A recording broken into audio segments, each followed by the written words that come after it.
Title: बड़ी मछली और बंदर। एक घने जंगल के बीचों बीच एक साफ और ठंडे पानी की नदी बहती थी।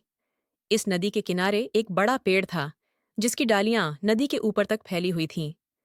इस पेड़ पर एक चतुर बंदर रहता था, जिसका नाम मोती था। मोती को झूलते हुए नदी के किनारे किनारे जाना बहुत पसंद था। एक दिन, जब मोती नदी के किनारे खेल रहा था, उसने देखा कि नदी में एक बड़ी मछली फंसी हुई है। मछली बड़ी और सुंदर थी, लेकिन वह बहुत दुखी दिख रही थी। मोती ने सोचा, ये मछली इतनी दुखी क्यों है? उसने मछली से पूछा, तुम इतनी उदास क्यों हो? मछली ने उत्तर दिया, मैं इस नदी में खुश थी, लेकिन अब मुझे लगता है कि मैं यहाँ अकेली हूँ।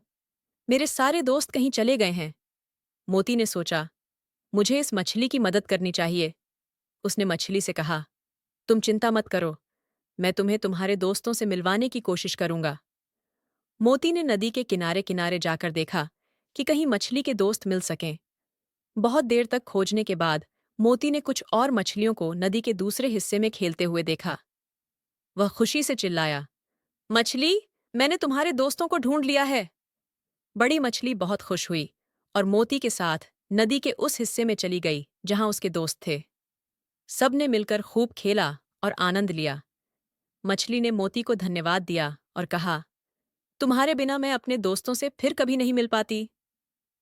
मोती ने मुस्कुराते हुए कहा, मित्रता में ही सबसे बड़ी खुशी है। हमें हमेशा एक दूसरे की मदद करनी चाहिए। उस दिन के बाद से मछली और मोती अच्छे दोस्त बन गए। वे अक्सर नदी के किनारे किनारे घूमते और आनंद लेते थे। दोनों ने मिलकर सीखा कि सच्ची मित्रता में ही असली खुशी होती है। इस कहानी की नैतिक शिक्षा है कि सच्चे मित्र वही होते हैं जो एक दूसरे की मदद करते हैं और साथ में खुशियां बांटते हैं। मित्रता में ही सबसे बड़ी खुशी होती है। हमें हमेशा अपने दोस्तों की सहायता करनी चाहिए और उनके साथ मिलकर आनंद लेना चाहिए।